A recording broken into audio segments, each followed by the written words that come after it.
Hello, everyone. Hello. Welcome. So good morning and welcome to the Department of War. Before we begin, I want to take a moment to recognize and honor Specialist Sarah Beckstrom, the Guardsman who was murdered in D.C. this past weekend. She is an American hero, and we will never forget her service and sacrifice. While we mourn her loss, we will continue to pray for the full recovery of Staff Sergeant Andrew Wolf, the other service member critically injured in this heinous attack. This attack on our National Guardsmen in D.C. follows months of Democrat elected officials demonizing the National Guard, portraying them as a threat to our republic, and attempting to sow discord in their ranks. To name a few examples, Governor Gavin Newsom claimed that President Trump was fabricating emergencies in order to justify the deployment of the National Guard in some major cities. Governor J.B. Pritzker claimed that the deployment of the National Guard amounted to an attack on the American people. Outside an ICE facility in California, Rep. Maxine Waters taunted the troops standing guard and demanded to know whether they intended to shoot her. And of course, the seditious six urged members of our military to defy their chain of command in an unprecedented, treasonous, and shameful conspiracy to sow distrust and chaos in our armed forces. This rhetoric insults our warfighters who put their lives on the line every day to keep Americans safe, and it creates an environment where criminals feel emboldened to commit violent acts against them. Right now, over 2,200 National Guardsmen from all across the country are serving as a part of Joint Task Force DC, with an additional 500 on the way. Each one of them will continue working to ensure the safety of all who live, work, and visit the district. We will not lose sight of our mission. This targeting will only embolden our resolve. Our warriors are strong, and we will not back down until our capital and our cities are secure. Defending our homeland and rescuing America's greatest cities from endemic violence is the highest and best use of our military. I would also like to take a moment today to welcome all of you here to the Pentagon briefing room as official new members of the Pentagon Press Corps. We're glad to have you. Legacy media chose to self-deport from this building, and if you look at the numbers, it's pretty clear why no one followed them. National trust in these mainstream media outlets has cratered to 28%, the lowest ever recorded. The American people don't trust these propagandists because they stopped telling the truth. So we're not going to beg these old gatekeepers to come back, and we're not rebuilding a broken model just to appease them. Instead, we're welcoming new media outlets that actually reach Americans, ask real questions, and don't pursue a biased agenda. The public has moved on from the old model, and so will the Pentagon. This is the beginning of a new era. We look forward to working with you to keep the American people informed and to ensure transparency. In the interest of transparency, I want to provide an update on the department's operations against narco-terrorists in the Western Hemisphere. To date, there have been a total of 21 kinetic strikes on drug boats in our hemisphere, with 82 narco-terrorists killed. Each strike conducted against these designated terrorist organizations is taken in defense of vital U.S. national interests and to protect the homeland. Our operations in the Southcom region are lawful under both U.S. and international law, with all actions in compliance with the law of armed conflict. These actions have also been approved by the best military and civilian lawyers up and down the chain of command. A completely fake story in the Washington Post, now discredited by the New York Times, tried to mischaracterize these successful strikes in bad faith. It was an attempt to damage the secretary and the president, and the people saw through it. The phony Washington Post story even attributed statements to the secretary that were totally fabricated. He never said them. That is the epitome of fake news. As the White House confirmed yesterday, the decision to restrike the narco-terrorist vessel was made by Admiral Bradley, operating under clear and long-standing authorities to ensure the boat was destroyed and the threat to the United States was eliminated. Secretary Hegseth stands behind Admiral Bradley 100%. Admiral Bradley made the right call, and unlike the previous administration, we have our warfighters back at this department. This department will defend our homeland. This is not a catchphrase, it is a commitment. And as the Secretary said, when it comes to killing narco-terrorists, we have only just begun. Lastly, I would like to announce that the War Department has created a new division for strategic marketing that will be led by Abby Lower, who will hold the title of Deputy Assistant to the Secretary of War for Strategic Marketing.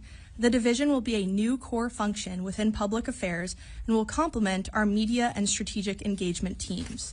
The purpose of this new division is to create marketing campaigns that support the War Department's military recruitment efforts, providing a halo effect to the great work the military services are already doing to recruit our nation's warfighters. And with that, I'd be happy to take your questions. Yes, Caitlin. Thanks, Kingsley. Can you talk about the autonomy that's given to the commanders who are carrying out these operations, like Admiral Bradley, to make decisions? Like in this case, I'm assuming the first strike took out the boat and any actions that followed. Can you talk about the autonomy they're given? Absolutely. So the Secretary has been very clear in every statement that we've released about these strikes that they are presidentially directed. And the chain of command functions as it should. And we make sure that commanders on the ground are their positions are taken into account, and they are able to tell us and make decisions if they see things that need to be flagged. But at the end of the day, the Secretary and the President are the ones directing these strikes. And any follow-on strikes like those which were directed by Admiral Bradley, the Secretary 100% agrees with. Yes, Matt. Kingsley, if Nicolas Maduro leaves Venezuela today, what role will the Department of War have in a post-Maduro Venezuela? And describe the process the administration will use to determine whether or not current members of the Venezuelan military or Venezuelan government have a role in a post-Maduro Venezuela. Thanks for the question. So the department has a contingency plan for everything. We are a planning organization. If anything were to happen around the world, we have a response planned and ready. So we stand at the president's beck and call, our commander-in-chief, to do what is needed if called upon. And that will be what this department continues to focus on and continues to prepare for in regards to our ongoing operations in the Southcom region. Again, our focus is taking out narco-terrorists and rooting out that threat that is poisoning the American people. Every single boat that we strike saved 25,000 American lives. That is a crucial mission to protecting the homeland, and we're proud to be a part of it. Just as a follow-up, quickly, so following the departure of Saddam Hussein, there was this desire to name every Ba'athist a terrorist. Does the administration take the view that any person who served in the Venezuelan military or Venezuelan government is definitionally a narco-terrorist? That would be a determination for the president to make, but I can tell you that every single person who we have hit thus far who is in a drug boat carrying narcotics to the United States is a narco-terrorist. Our intelligence has confirmed that, and we stand by it. Yes, Monica. Thanks, Kingsley. I have two questions, if I may. For your first question regarding Sarah Beckstrom, the 20-year-old West Virginia National Guardswoman who was shot and killed, was her family offered an Arlington burial, and or will there be plans to do so? I know that the White House is working that out, so they might be better to describe what the plans are for that. But this department will, of course, support in any way we can, and have been, in close contact with the family, and the Secretary will continue to do so. So we'll keep you all updated on that. Thank you. And my second question regarding Iran, there are reports that Iran's been planning on rebuilding its nuclear facilities. Iranian's president has said that it plans to rebuild its nuclear facilities with, quote, greater strength. Can you provide us on any sort of update on where that currently stands? I can tell you that Operation Midnight Hammer was an absolute resounding success. Iran's nuclear capabilities were totally obliterated, and experts estimated that, it would take 2 years for them to recover. So thanks to President Trump's bold and swift action, we were able to dismantle that threat to the American people. And I think it was also a historic operation by virtue of the fact that there was a clear end state. We have seen this department get marred down in the Middle East in endless wars, in nation building. That has stopped under this president and this secretary. We now have a clear end state, a clear mission set, and Operation Midnight Hammer was a success in dismantling that. Yes, Laura. Thanks so much for having me here today. Now that the president has started the process of designating the Muslim Brotherhood as a foreign Islamic terrorist organization, will the Department of War still proceed with selling F-15 fighter jets to Qatar? And how will they be able to train Qatari pilots at their air base in Idaho if Qatar is included in the designation? Thank you for the question. We take very seriously our partnerships, and we always do thorough evaluations to make sure that they protect our intelligence, our operational security, and that they serve the best interests of the American people. The U.S. military has a long-standing partnership with Qatar, and we look forward to continuing that partnership at our air base in Idaho. And I would just point out that for reference, the Mountain Home, Idaho Air Base is not just Qataris that train there. There are also Singapore military folks that are there as well. So it is a base that we do a lot of foreign military training, and we are thankful for those partnerships, and we'll continue to evaluate all of those to make sure, again, that national security is protected. That is the Secretary's utmost priority. But given the fact that the Qatari royal family and Qatar itself is the biggest financier, along with Turkey, of course, the financier of the Muslim Brotherhood, would that relationship and partnership be reevaluated since the designation could possibly include Qatar? I'm not tracking any reevaluation at this time, but again, the Secretary really keeps national security top of mind, and this administration does as well, so we will always make sure that American assets are protected. Yes. Hi, David Zier, Real America's Voice. It's great to be here. I want to know if you can confirm any additional National Guard deployments under Title 10 in additional cities, and have any governors reached out for help under Title 32 as well? And how do you determine how National Guard troops, how many are armed? Great question. So I don't have anything to announce at this time in terms of new deployments, but I can tell you that our mission set is critical. We are keeping American cities safe all across this country, and we are going to remain committed to that. These missions aren't going to stop in Chicago, in Los Angeles, in D.C. We understand the urgent threat that is facing many of these cities, and the National Guard is proud to step in alongside our law enforcement partners to help with that. And I can confirm that everybody in D.C. is now armed, and a lot of our D.C. National Guardsmen are now also doing joint patrols with members of the police department here in D.C. So their safety is, of course, top of mind, and we will continue to make sure that they're able to do their jobs in keeping all of our great Americans safe across our cities. Yes, Bradley. We're now 90 days into these Venezuelan drug boat strikes. A growing number of members on Capitol Hill are getting their mettle up with regard to war powers. If they do move forward with some sort of war powers effort, will the administration seek to challenge the validity of the war powers resolution, or will it comply? I wouldn't want to get ahead of the president's decision-making process in regard to Venezuela, but I can tell you what I mentioned earlier is that the department is a planning organization. We are always ready. We have plans for every single contingency, and we are going to make sure that when it comes to narco-terrorism, we're dismantling that throughout the Western Hemisphere, and you've seen that in the success of our strikes. One follow-up, if I may. 53% in a recent CBS YouGov poll said they support the strikes on these drug boats, but 70% said no military operations within Venezuela. Nevertheless, members of Congress are increasingly calling for regime change there. What's the Department of War's message to those members of Congress? The Department of War stands behind the president 100%, and we will execute on the orders that our commander-in-chief gives us, and we're proud to do so. That will continue. And again, any decision that is going to be made about certain military actions in the Western Hemisphere region will be the president's alone. Yes. Todd Wood from CDM's Armed Forces Press. There's been a lot of reporting that, yes, it's about drugs in Venezuela, but also possibly about election fraud electronically. Do you have any comment on that? And also, are assets, we've heard that special operations aviation assets are exercising for direct action missions in that region. Can you confirm that at all? On your first question, I would refer you to the State Department. I think they would probably be able to give you a better answer on that. But in terms of your second question, I can tell you that we are conducting training missions and exercises. We've got the forward aircraft carrier now that is down there in the Southcom region. And as I said, the department's a planning organization. So a big part of that planning is doing trainings and make sure that we're ready at a moment's notice to protect our interests and to protect the American people from narco-terrorism. Yes, RC. Has there been a determination at this point from the Army Secretary on a Distinguished Service Medal for Specialist Sarah Beckstrom? I would refer you to the Army for that, and if I hear anything, I will keep you posted. That would be wonderful news.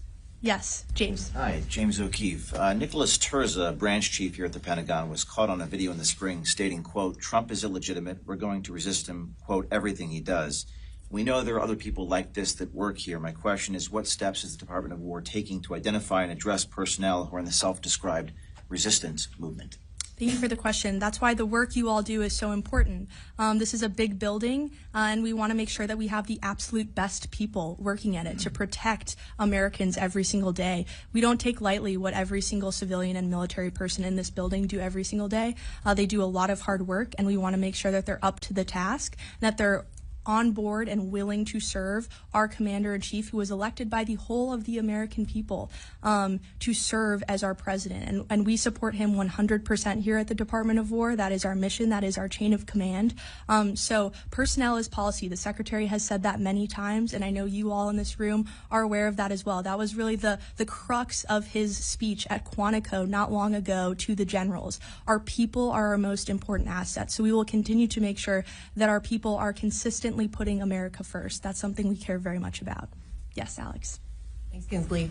Are there plans to host or hold more of these regular press briefings? And if so, how frequently? Absolutely, we'd love to. It'd be great to get everybody in here. I know we have the Christmas holiday coming up, but we'd love to make it a weekly or bi-weekly tradition. So we're excited to have you all in the Pentagon for those. And we will be receiving more readouts of the Secretary of War's meetings, with the President yesterday, much like the State Department and the White House that provide readouts and scheduling and things like that. Will we be receiving more of those? Absolutely. In the interest, as I said in my opening, in the interest of transparency, we want to make sure that you all are informed. That's a commitment we take seriously. Obviously, we're slightly different than other agencies in that we have national security and operational concerns, but we will tell you as much as we can because we want the American public to know all the incredible things that our warfighters are doing every single day and all the amazing initiatives the Secretary is pursuing here at the Department of War. Yes. Thanks, Kingsley. Jordan Conrads from Gateway Pundit. I wanted to ask you, in May, the Secretary announced a new investigation into the Afghanistan withdrawal under Biden. In light of the recent events with one of these refugees killing a service member, is there any updates on that investigation? I don't have any updates for you at this time, but I can tell you that the review that we're doing into the horrendous Afghanistan withdrawal under the previous administration, the Biden administration, is expected to be complete by summer of 2026. And we are committed to ensuring that this review, unlike others, is much more unredacted, that the American people are able to consume the report for themselves and see what truly happened on that fateful day and that fateful withdrawal. And we owe it to our service members to accomplish that. The review is being led by our chief Pentagon spokesman and senior advisor to the Secretary, Sean Parnell, an Afghan veteran himself. And he takes very seriously the responsibility to getting answers to the American people. So we are committed to that 100%. And in summer 2026, the public will be able to have that report. Yes. Thank you, Kingsley. Question for you in regards to the Afghan withdrawal. When we brought all these migrants onto military bases, or these refugees onto military bases, we saw a surge in assaults immediately after, sexual assault and physical assaults. And then all of a sudden, under the previous administration, we no longer learned of anything that was happening anymore on these military bases. Does this Pentagon plan on giving us any type of criminal data on that to see what actually happened when they were brought onto these military bases? And do we have any status updates on FBI investigations and such? So for FBI investigations, anything that would be a criminal law enforcement matter would obviously be something to direct to the Department of Justice, as we cannot speak to that from our perch here at the Department of War. But what I can tell you is that we are aware of a lot of that activity that went on. It's despicable. One is too many, right? And we understand that the Biden administration unfortunately put our troops and our country last in many cases. The Secretary is committed to correcting that, and I think that's what you're going to see going forward. Yes. Yes. Thank you. I wanted to ask about Somalia, which isn't talked about very much, but we have done 101 strikes in Somalia in 2025. And there was a raid carried out in some caves, and I'm quoting former Congressman Matt Gaetz, who I didn't realize would be here today, but he asked why we're sending, quote, hundreds of U.S. troops into fortified caves in Somalia to kill like 5 guys. And I think it's a good question as to why the U.S. military is still in Somalia. Thank you for the question. So I can assure you, right, this is an America First Department of War and president. So we aren't conducting forever wars in Somalia. We're not seeking regime change. Or, we're not nation building. But I will say that this department's narrowly scoped, intelligence-driven counterterrorism operations in places like Somalia, alongside our partners, allow us to protect the American homeland from terrorist threats and to protect our interests. So we will continue to make sure that the American people are kept safe. That's our utmost priority. But, we're not isolationists. We're also not neocons. We're realists. We understand that threats face the American people every single day. We take that incredibly seriously, but at the same time, we're always going to make sure that we're putting America first. And if I could follow up on Laura's question, actually, but from a different angle, she mentioned that are we reassessing our relationship with Qatar because of funding of the Muslim Brotherhood? It's been widely documented in mainstream Israeli papers that the Israeli government funded Hamas, which we also designate as a terrorist organization. Are we therefore reassessing our relationship with Israel because of this? That would be a better question for the State Department, as they're the ones who have those foreign diplomatic channels. Yes, Ryan. Thank you. And thank you for doing this press briefing. I wanted to get back to the Southcom strikes real quick, just broadly speaking, not specifically about the September 2nd strike, but broadly speaking, are we doing any kinds of post-strike assessments to determine that the intelligence that informed those strikes was accurate? Are we recovering any drugs on board those vessels? You mentioned each vessel struck is equivalent of 25,000 overdose deaths. So are we mostly picking up fentanyl or cocaine or what have you? What's going on with these boats? Like, what's on these boats? Yeah, thank you for the question. So I can tell you in terms of your question about intelligence that our intelligence absolutely confirms who these people are. And I can't get into right from this podium how we know that. I don't want to communicate to the enemy the ways in which we're carrying out these strikes. But I can tell you that without a shadow of a doubt, every single one of our military and civilian lawyers knows that these individuals are narco-terrorists. We know what they're carrying, where they're coming from, and where they're going. And they are trying to bring drugs to our shores that kill and hurt American citizens. The president takes that very seriously, and when he designated these groups designated terrorist organizations, that opened up a lot for us here at the Department of War. We can engage in ways that we never could before. So that's all I can say at the moment on that topic, but I can 100% affirm that we know without a shadow of a doubt who these narco-terrorists are. Yes, Wade. So you were speaking earlier about the Washington Post report concerning the Secretary of War and Admiral Bradley. And my question is, does the Department of War plan on pursuing any sort of legal action against the Washington Post? And what consequences will there be for lying to the American people? Because, of course, the implication there was that Pete Hegseth and Admiral Bradley are war criminals. And that was the implication, and that's what a lot of people on social media were saying after the fact. So could you speak to that? Yeah, it is frankly disgusting that the Washington Post would publish something that is so insanely false. And we've seen this from the mainstream media before, right? Anonymous sources that are being quoted that probably have no idea what's going on. And the Washington Post actually went so far as to falsely attribute a quote to the Secretary of War, that he never said. That is preposterous that they would write that and pass that off as true journalism. Thankfully, the New York Times stepped in and corrected the record and let the American people know that what they were publishing was absolutely fake news. So the Washington Post, I think readership should think twice before reading that outlet again. It is disgraceful that they call themselves journalists, and we told them as such, right? We get press queries like we do from all of you. We told them this story was completely fake news on Thanksgiving evening with a 3-hour deadline, and they still published it anyway. It's disgraceful, but thankfully the American people see through it. Yes, Jack.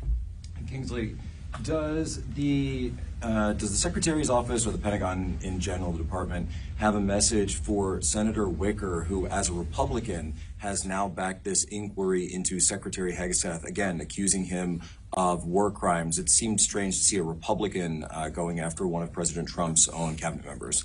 So I can confirm that the Secretary of War spoke with Senator Wicker, and they had a good conversation where he was able to explain to him a lot of the rationale behind these strikes. And we work closely with all of our partners on the Hill, whether Republican or Democrat, to keep them up to date on what this department is doing in regards to the strike. So we will continue to do that, and we'll continue to brief members of HASC and SASC, and we look forward to continuing those relationships. Quick follow-up, you mentioned working with partners on the Hill. Another senator on the Hill, the Democrat side, is Senator Mark Kelly. Now, we heard some reporting about a possible investigation into him regarding his status as a retired member of the United States Navy, still on pension, and therefore still under the jurisdiction of the Uniform Code of Military Justice. And as such, his membership, you mentioned the seditious six, would that be grounds for possibly bringing him back to active service for an investigation, for NJP, or even a full court-martial? So you're correct. The Department of War received serious allegations of misconduct against Senator Mark Kelly,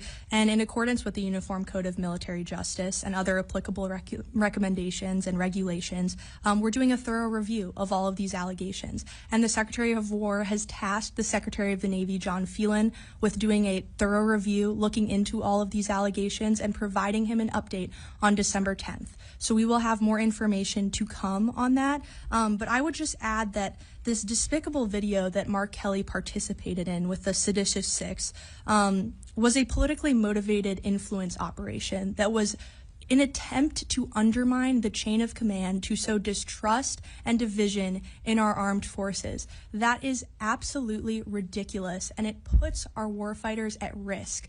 And again, he doubled down on the Sunday shows. I don't know if you all saw him on the Sunday shows, but he basically insinuated that service members who do not defy President Trump's orders could face potential prosecution in the future when Democrats are back in power. He even called our troops and likened them to those of the Russian military. This is totally disgraceful from an elected official, and the department takes it very seriously, and that is why we have launched this review. And just to be clear, so if Secretary Phelan were to recommend court-martial, that would be on the board? What was the question? Sorry. If Secretary Phelan were to recommend court-martial, that could be an option on the table? All options are on the table at this moment in time, and we look forward to getting the Secretary of the Navy's review. And the Secretary of War has been very clear in his statements as well that he takes this extremely seriously, and it is unacceptable. That's all the time I have today. Thank you all so much. I really appreciate you coming out.